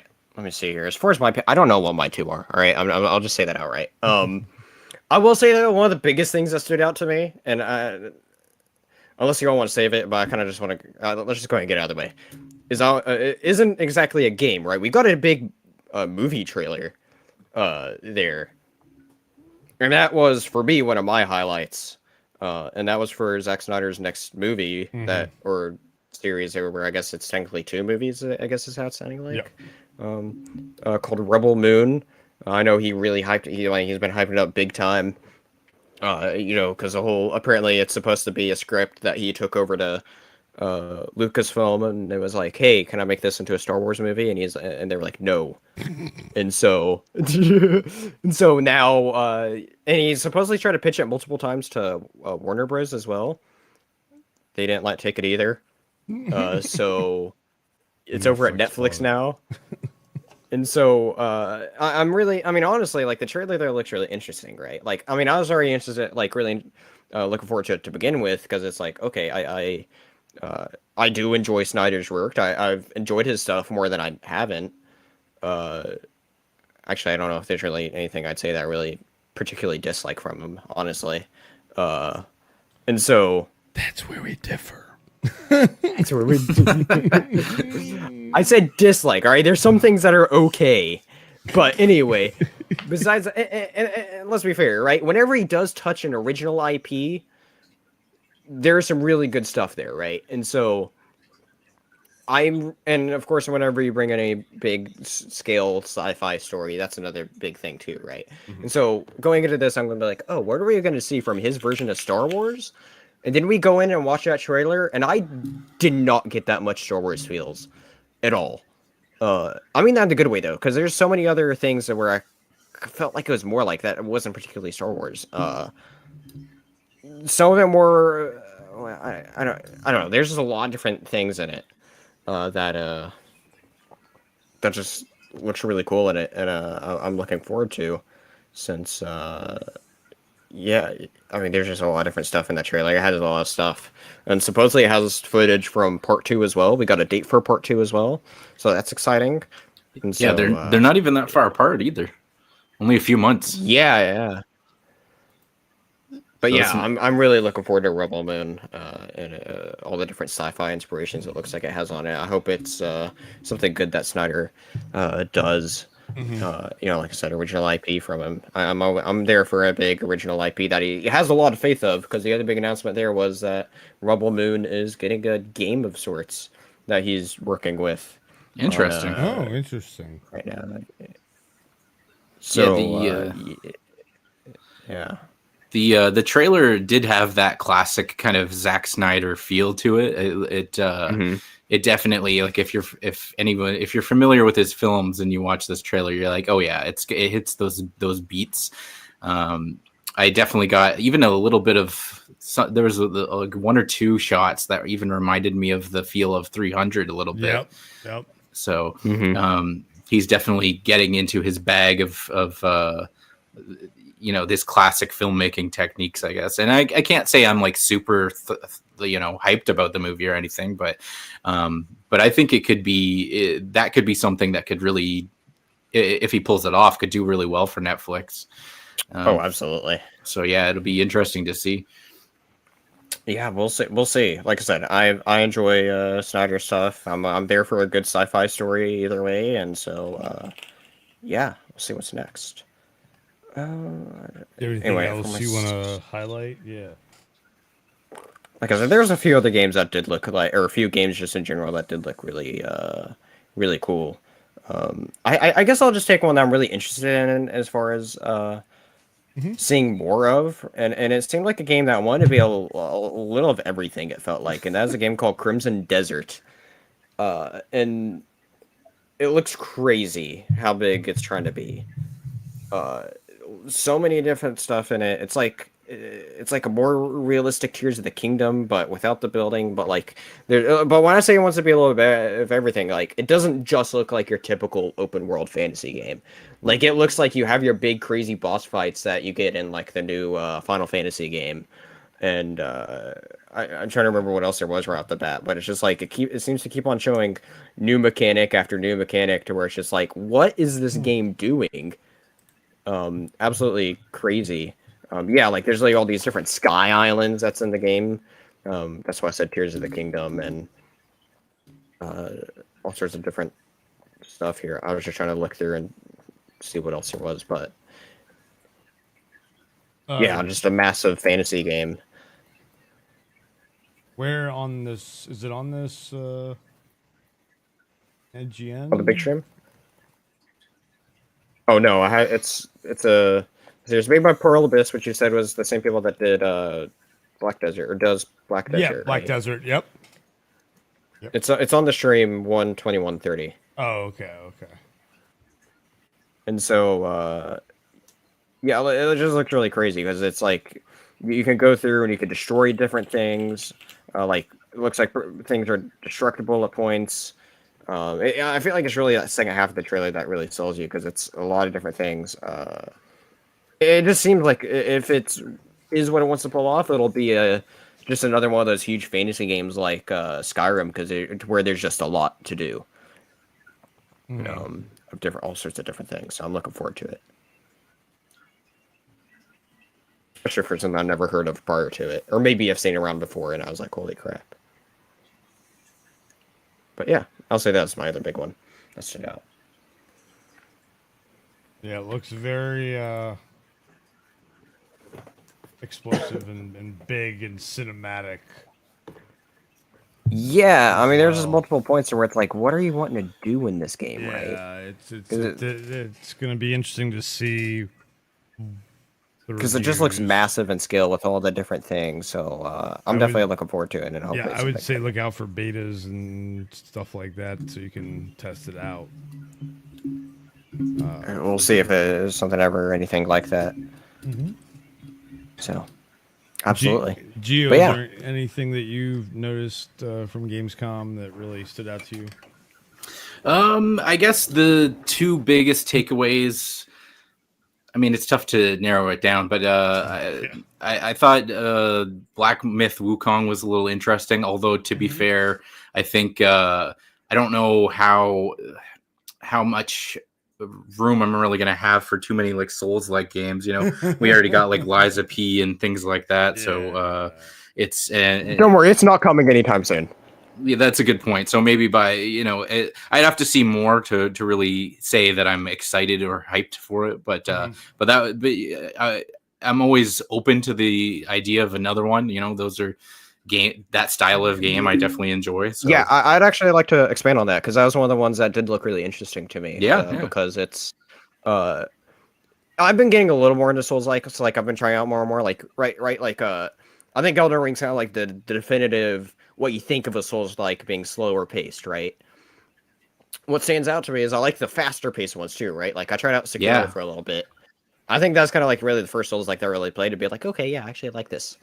And then I tried out one of the betas with Chris for a bit of Wolong. We haven't gotten into the main game yet, but like we played that, and it's like, oh, that's a really good like fast paced feel Souls like, right? And so I don't think it's, and so seeing something like that that's kind of like more fast paced like that, and just how big and beautiful it looks, exciting. Even for somebody like I said, not well, like I said, I've been getting more into Souls likes, but I think it looks nicely done. It's that kind of Souls like that I'm always more interested in seeing than your typical slower paced Dark Souls ones. Like no shade, but like Lords of the Fallen looks great, but it does a lot. It just looks like a really touched up Dark Souls to an extent, right?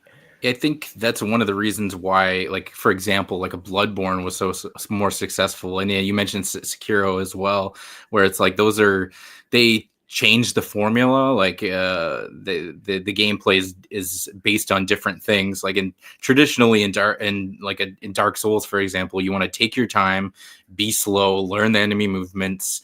Learn when you're going to dodge. It's very methodical. And if you go into some of the other games, they focus. They like Bloodborne in particular. You can regain lost health by attacking. So it really. I don't want to say forces you, but kind of encourages you to take a faster pace, more aggressive approach. And then in Sekiro, however you want to pronounce it, they focused on parrying. So in that one, they take different approaches on the combat, and I think that can change the way, even though fundamentally you could say that there's a lot of similarities to the gameplay, but you just change certain things like that, and that can make the whole entire game feel different. So I definitely know what you're saying there. I guess any more thoughts on that? Go on to the next game. No, go on.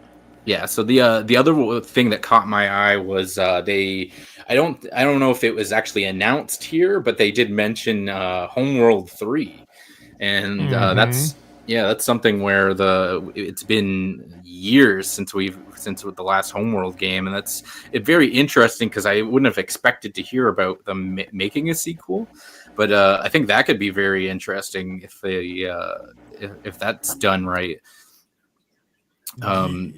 They announced also that it's going to have co-op roguelike missions. Yeah, that could really be very interesting. Which means like procedurally generated maps and that. So yeah, I'm all about strategy games, RTS, things like that. So I think I'll be keeping my eye on that as time goes on. That could be really interesting to get into. Yeah, that could be definitely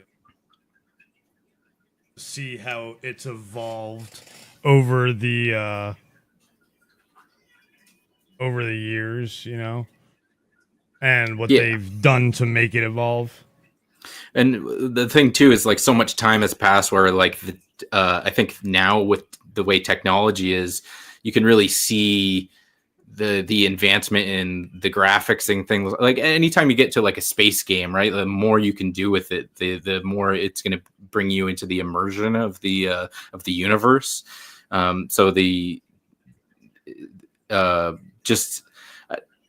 I don't know. I wouldn't say that the older games are like too dated or anything. You could still play them today, but just having a nice updated version of that might be just a nice way to get into that universe. So that's something that I think will be interesting to see.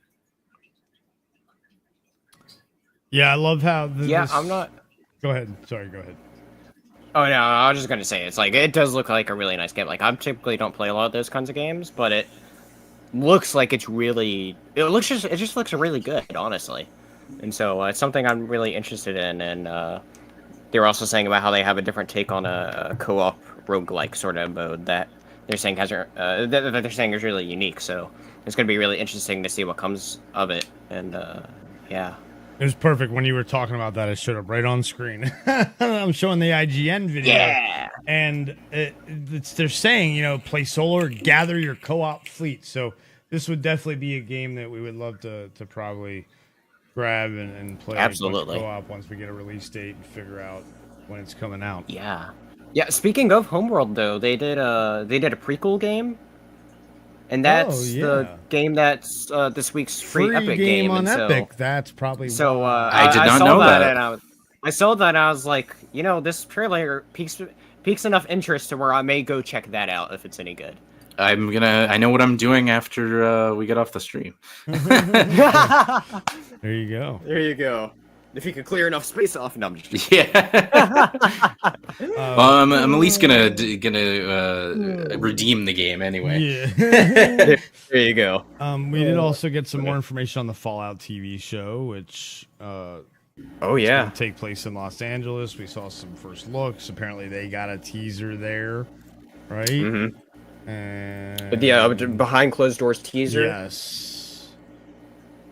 So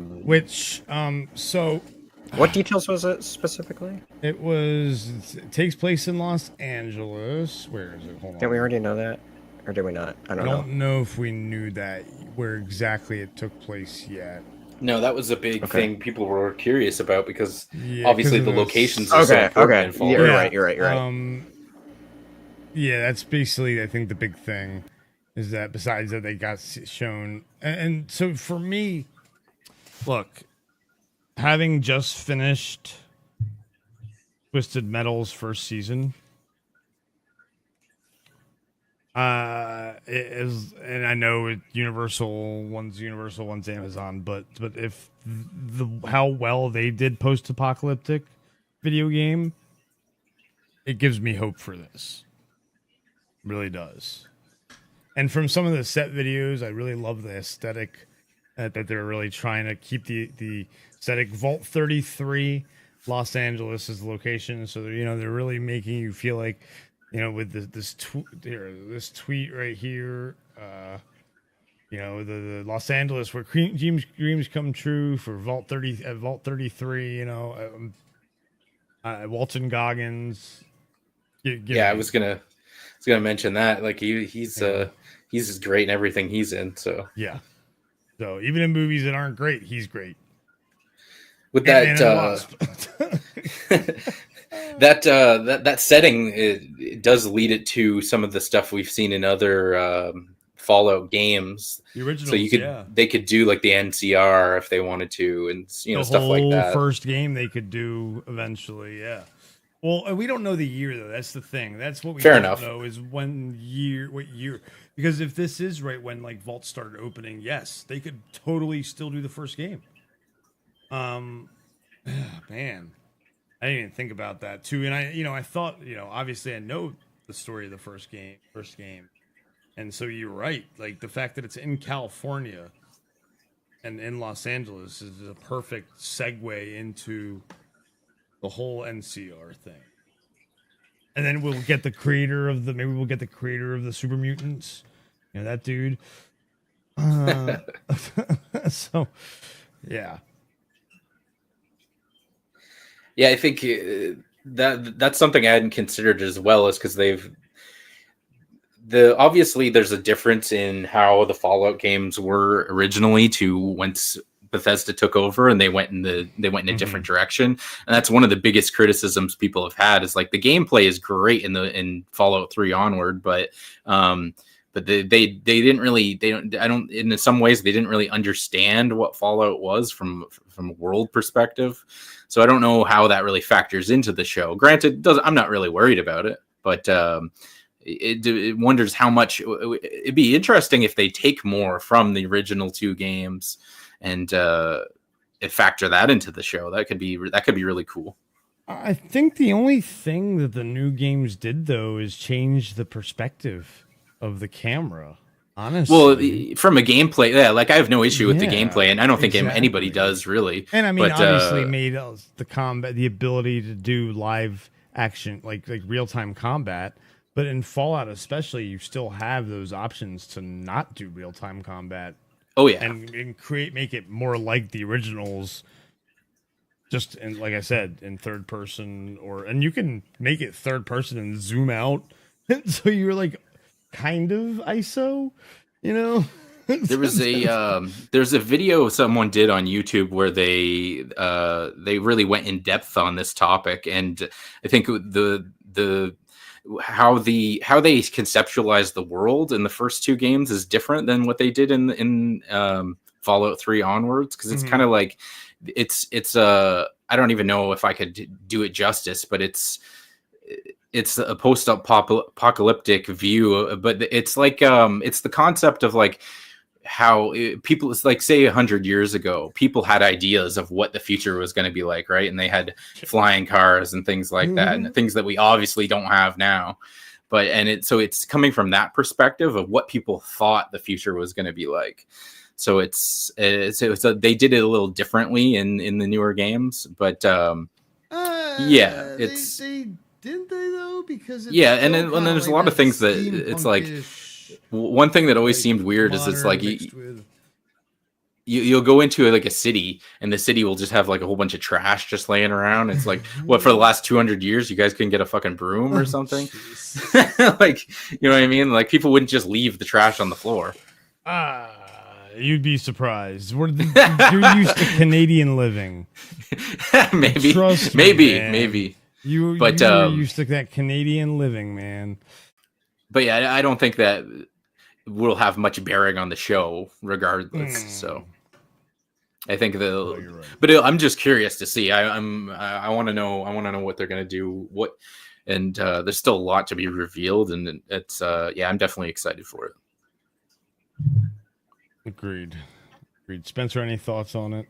I know you haven't really played much Fallout, but yeah, that's the thing, is I've never played Fallout that much. Like, it's something I like, but it's not like one of those franchises I'm big into. So like, I'll probably watch it, you know, because it's going to be a big deal. But like, and honestly, if it's good enough, it may drive me to go play some Fallout. Yes. But yeah, I mean, there's nothing about it. Be like, it'll just make you want to play Starfield. It'll just make when you make play Starfield. Starfield in space, it's Fallout in space, man. That's why I'm so excited for Starfield. Yeah. That's the other thing too. Is I think. Yeah, I think that's one of the reasons too. Is like, I'm not going to say all, but a lot of the post-apocalyptic kind of settings too. Like, some of them I really do enjoy, but like some of them too, I just feel like it's kind of like, I guess, overdone to a point. Sure. Sometimes. And so, Fallout's just one of those ones. Like, I don't think it's a bad, right? I want to say that. Like, I don't think it's a bad thing. It's just not one that. It's just not your favorite. Right? It's just not right. I'd say Fallout is the post-apocalyptic setting that has the most diversity of people and characters. Sure. And that's completely and the best lore, I'd say, compared to like, I mean, there's a lot that Fallout has. Like I said, it's one I enjoy. It's just not one I rush to. Dead or what's another? Yeah, they've always put a lot of effort into the world and the story and the characters, and just like hundreds of years of lore. Yeah. There's a lot of years. Yeah. And that's so Fallout always hits a little differently, but the fact that there's going to be those kinds of mechanics and those kinds of choices, like Fallout 3 is probably my favorite modern like first person RPG. And so like just those that kind of game in space and being able to have spaceships and fly around. It's just, oh my god. Just anyway. Yeah. Speaking of space, Yep, though, so much space. another interesting thing that came out of Gamescom is we're getting a Dark Forces remaster. Oh Yeah. yes, yeah. So that's exciting because the modern controls are that's gonna be a welcome thing. That was the graphics being Going on PC, PS5, Xbox Series X. Yeah. But at a later date, that's interesting. But yeah. Yeah. And right along with that too, Turok 3 as well, which is the first time Mhm. that it's ever been made available since its original release. Yes. So that'll be very cool. So, and what'll be interesting is if Dark Forces Remastered is successful, what is that going to mean for other Star Wars games? Now, here's the thing: what are we gonna see first? Dark Forces Remastered or KOTOR Remastered? We already have a port of KOTOR, No, right? that's a port. That's a port, though. Right, that's what I'm saying, though, and I think that I don't feel like they have a need to do it. Right, is the thing is like I thought they feel were like, already planning on doing it. That's more of a remake than a Am I imagining that? Or? Well, it's It's a remake. It's in development hell. Oh yeah. And folks, speaking of true. development hell, stay tuned in September for a new game show called Development Hell, right here on Red Shirts Remastered. Now back to our regularly scheduled program. So yeah, Dark Forces Remastered, and KOTOR, it was Aspire, Aspire, is that who it is? Aspire Studios, they're supposed to be doing it, and I believe there's issues. Yeah. so we're told. So we'll see. In terms of the Dark Forces remaster, that didn't get me excited, but I think I'm more excited at the potential prospect of if that does well and they decide to do the sequel, Jedi Knight, because that's one of my favorite Dark games Forces of all 2, time. Jedi Knight, is fantastic, and then they've got Jedi Knight 2. Excuse me. What's it? Got it on my Steam library. Hold on. Well, there was Jedi Outcast, and then the other one was what was the other one they did? I can't even remember. All my Star Wars games. Jedi Academy, I think it was. Yeah. Yes. Yeah, Jedi Outcast was the actual sequel. That was the Jedi Knight 2. Jedi, Outcast. Yeah. And then Jedi Academy, I think they already have on ports though. 2 of those they already have ports of. I think it's Jedi. Yeah. Now, of course, there's obviously a big difference between remastering a 2D game, essentially. I think it's a lot easier for them to do just remaster the original Dark Forces than it is to do Jedi Knight or even if they wanted to do Jedi Outcast or one of those ones. It's that a lot more work would have to be done I would assume. So I don't know if that factors into it at all. There was also a spin-off of Jedi Knight called Mysteries of the Sith. Yes, I remember that as well. So, no, I was huge into that game. That was a big one, and one of the first games I remember playing online as well. The second one, the second one had the online. Well, the Jedi Knight. Yes, the first one did not. It was solo only. No, yeah. I actually played the first one recently because I did a mod to remaster it a little bit and did a thing that like changed the controls so they were a little more modern. To use a controller, and it was really interesting. It still was a little wonky. It was on my old setup, but this excites me a little bit. Now the price is what I'll be wondering. That's a good point. Charge like if they're gonna try to charge $40 to $50, then that's terrible. Because this should be a $30 to $20 game, maybe a $30 game. I'd say this should be a $30 game in my opinion. Spencer, do you have any thoughts on that? Yeah, I think that's a very fair price point. I definitely agree with it. Right, like by today's gaming standards, I don't think it's that hard of a game. It's a very basic game to make, right? So I don't the biggest thing that's attached to it is obviously the IP, and so I think that's $20-$30 range is very, very reasonable. Yeah, and we'll see what comes of it. Cool. Do we have any other thoughts on Gamescom? There was a few other games that kind of stood out to me. I could kind of go through them really quickly, I guess, if you don't mind. Yeah, sure. So we got a little more footage and details and a release date for the Hellboy game. Comes out in October, I believe. Yes. So, I mean, that seems really interesting. Yeah, I mean, I really like its whole comic book art style and being able to play as Hellboy and really encapsulate see you playing to play as like a slower pace third-person action roguelike. So, Yeah.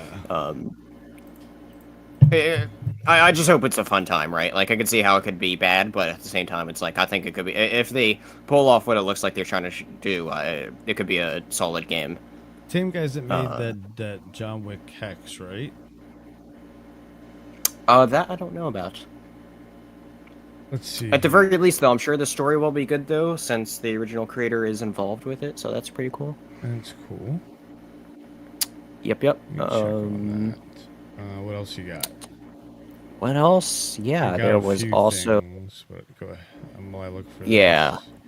There's also, we got some more stuff on Stalker 2. Mm-hmm. That's delayed to, what is it, first quarter of next year? Yep. Q1 next year. Mm-hmm. And so, but that trailer that they did show, though, during opening night live I thought was a pretty good trailer for it. And so it definitely looks interesting. Stalker, the first Stalker game is something I've thought about checking out, but I think I'll just wait for the new one just because it looks like a really good next-gen version of the, like, just of that franchise. And so it'll be interesting to see what's to come from that. There's a new game I haven't heard about this, but as an announcement, a teaser trailer we got for a game that I've never heard of, original IP game called First Dwarf. Mm-hmm. That looks really interesting. Like a survival base builder, third person. You're a dwarf. You can get in and out of a mech. It looks pretty interesting. And the only other game that really stood out to me that almost became one of my main 2,000 I wanted to talk about is one called Nightingale. Mm-hmm. Oh yeah, that looks cool. It looks really good. I have it on my... I believe it's just only coming out on Epic, I believe. Is that correct? I think so, yeah. And so it's one of those games that's like, depending on how much cash I have when it comes out, I may have to pick it up day one because it looks like a great mix of February 22nd of next year. So I'd definitely consider picking that up then. There you go. Like I said, a lot of survival and first-person shooter action and all that. It looks awesome. The Hellboy developers actually, I was wrong. They did West of Dead and Deadbeat Heroes. Those are the games they did. West of Dead. That's that. Was that strategy game? No, that was West of Dead was the game that Ron Perlman did the voice of actually for the. It's like it was a Western style like shooter, like top-down shooter. And Ron Perlman. Oh, I've been wanting to play this one. Yeah, so. Yeah, I've heard that's a solid game. And then it left, I think. I think I had that downloaded for a little bit, and then I never got around to playing it. Yeah, so definitely. What's the other game that you said they developed? Deadbeat Heroes, which you might have on Epic, actually. Do I? You might. It also might be a Game Pass game. I've never seen this game. You're a liar. I'm a liar? Okay. I don't know what I'm talking about. This game, the Deadbeat Heroes game, does look a bit closer to what they were kind of like developing with Hellboy, though, in a sense. Yep. Not particularly because it looks more top down, but yes. What kind of game is it? I don't know, but anyway, yeah, cool. Deadbeat Heroes is probably, I think, a platformer-ish. A movement-based 3D brawler. Yeah, this is definitely much more in line with what Hellboy is. It got positive reviews. Not a lot of people bought it though. Mm-hmm. Or checked it out. I was just trying to check out Yeah. Okay. Cool. We also got, what did I see? Oh, Marvel Snap's actually officially hitting PC. It's interesting. So something I might have to check Nice. out at some point because we like Marvel. Oh yeah. And we like That's a card games. game, correct? Yeah. Oh, yeah. Yeah. It's not Yeah. mobile game. I've heard really good things about it. It won mobile game of the year last year. Yeah, so. and that's the thing. It had a PC like port on Steam, sort of, but it always froze up. But now it's officially PC ported, so I wonder what they've done to it. So I'll be interested to check it out. Yeah, for sure. For sure. Then we learned that for Payday 3, we're gonna get 18 months of content post launch. Oh yeah, but that's exciting. But if it's free or not, we don't know. I'd say a mixture of. Forza Motorsport looks beautiful. Somehow even another game that got a graphical update, which is kind of crazy because last year when we were talking about it, I believe on stream, right, we were talking about like, holy crap, it looks amazing. And now they make it look even better, which is just, I find mind-blowing, honestly. Yep, the Deathground game looks fun. We have that on our wish lists on Steam. I am interested in that. It could be good, but I also have some little bit worries about that. But it's one of those games where, like, I'll look at it, sometimes it just feels a little off. I don't quite know about it, but you know. RoboCop, looks generic. Yeah. Something I didn't realize. Those things. I didn't realize that the Lord of the Rings game, Return to Moria, is set in the Fourth Age. Yes. I didn't realize that, and so that's really cool. That's why they're returning to Moria. So no Gimli. Oh no, Gimli's long dead in the Fourth Age. Yeah. Fuck. If he's still alive in the Fourth Age, Gandalf did something for him. Don't tell the elf. What is? So, I think we saw some more stuff on Path of Exile 2 as well, Spencer. Yeah, we saw some Druid gameplay. Sorry, I was looking into the Fourth Age of now. Yeah. Yeah? Yeah? What you got to say there? Yeah? Yeah? This is a lot of stuff. There's so much party in the LVC. It's kind of hard being Snoop D-O-double-G. Yeah. I think that's really everything that we want to cover about. Yeah, I mean, like I said, there's some other big games that are shown off, but you know, that's today. I think they showed off some killer clowns from outer space. Nice. So that'll be. I guess. Fun, so. Yeah, I guess just for the sake of mentioning other stuff, you know, like they show off a new trailer for Mortal Kombat 1, showing another character coming. Yeah. I mean, it's just more Mortal Kombat, but like it still looks like a great Mortal Kombat game, so I'm looking forward to that. They showed off more Lies of P, and then. There was another game that I showed off too. Alan Wake 2 that I know a lot of people are really looking forward to. What was this game called again? Like a Dragon Gaiden, the man who erased that one, name. Yeah, that one, I noticed that as well. So like, they just showed a lot of games. Tekken, that next Tekken I'm really excited for. I was watching gameplay of that closed beta, and it's like, holy crap, that looks like a fighter I could get into. So if you're just a fighter fan in general, you're eating good, because it's like we just got Street Fighter 6.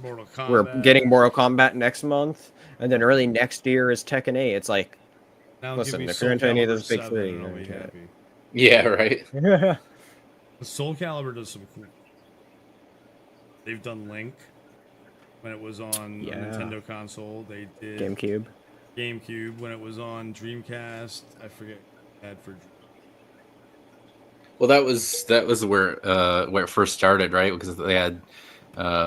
They started doing the console exclusive ones, because it was on GameCube. If you got it, it was Link. It was Heihachi on PS2, I think, right. And then Xbox was like Spawn.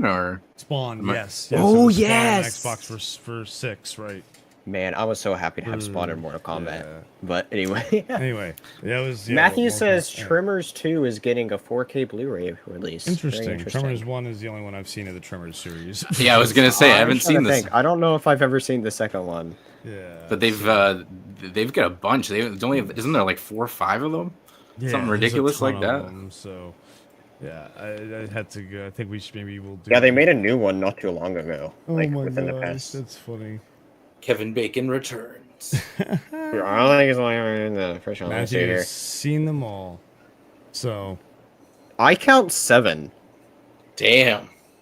a lot. Matthew says 6. They did one in 2020. But did 2018. They make a video game. Oh boy. Oh. Did they make a video. There you go. Was there an NES? You're onto game? something there. There might have been an NES game. I gotta look. Wait. When did I ever say If there was, I never played No, it. it was in the 90s. It would be more maybe SNES? Tremors. SNES. Tremors, the video game. Oh god. Tremors, the game. Hey, James Tyler's here. Oh, canceled video game that was based on the Tremors franchise. It was canceled. August 2002 is when it was supposed to be. So it was Interesting, moved- interesting. Yeah. Plus the pilot for sci-fi that was not picked up. Yep. It was Interesting. supposed to be a single-player, third-person survival horror action game. Well, I clearly see 7 Tremors movies here, Matthew, so there must be one you're missing. Because they have the ones that's numbered up to 5, then they have A Cold Day in Hell that came out in 2018. In 2020, there was Tremors Shrieker Island. He probably hasn't. Is he counting that pilot as one of them? Maybe he Is hasn't that seen the Shrieker 7? No, he said plus the pilot. So maybe he hasn't seen Shrieker Island. Who knows? But, yeah. Them might be fighting words. So, James, It might be fine. James, you know you're showing up at the end, right? Yeah. Right. Hey, James? better late than never. I will Late give him than that. never. But Make sure you give us the old thumbs up. Yes, yes. And Absolutely. Make sure you, if you're watching on the replay, you hit that subscribe button, right, guys, and ring the bell. Absolutely. We're going to be working on trying to make some more video content on the YouTube here. Sure, Trying to make a wide range of stuff. Yeah. But, you know, we're going to be putting work into this, but we also need more people to see what we're doing here, right? So we can try to grow and all that. So, yeah, we're going to be trying to grow this channel, and we have some fun stuff planned for stuff we want to do. Yes, we definitely do. So make sure you go check out our Twitch and all the replays over there. Link is Join in us the for our link tree. spontaneous gaming streams. Yes, and then make sure you check out all the replays of our previous Rambling Red Shirts that were streamed on Twitch and now will be streamed here. And then make sure you stay tuned this week for more information. Charity Month is coming up, folks. Open those wallets to help those children. Please. Pretty please. Pretty please. Absolutely. And make sure you go check out the Dingus Den. Yep. Check out my last couple parts of Diablo 4 finally of that story. Be out sooner than later. I literally just need to press upload and make a quick thumbnail, which neither of those take that long. Nice. Well, thank you all for hanging out. This has been Rambling Red Shirts. Gio, anything you want to plug? Any more Armored Core 6 streams coming up or not? I'm trying to decide if I want to. I might play a little bit more offline first, and then once I'm more comfortable with the game, then jump into the some more live streams. Nice. But yeah, I know I'll probably edit some of the that first live stream and put that. You might see that up on YouTube. Oh yeah, there were some good moments there, and good moments. Like spending half the time on the first boss. Oh, jeez. It was a learning experience. Like I said, the game tells you right off the bat. It's like you're gonna learn today. So yes, you might see some more of that. So generally that kind of content, and aside from that, the only other thing I've been doing is just working on a bit on some music. I want to get back into doing that more. So we still need something for this channel, and then obviously I got a lot of personal stuff I'm working on. So yeah, that's about it. Awesome. Well, folks, thank you for hanging out. We will catch you next time on Rambling Red Shirts on Wednesday, and then Wednesdays. check us out on Twitch.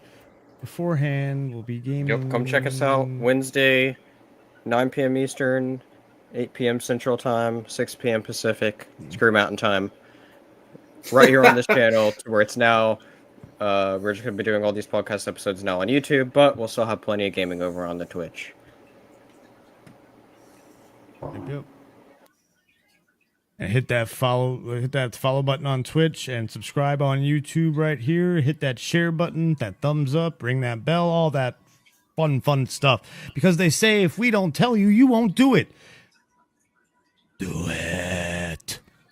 Do it. Bye. Peace and love, everybody. Have a good one.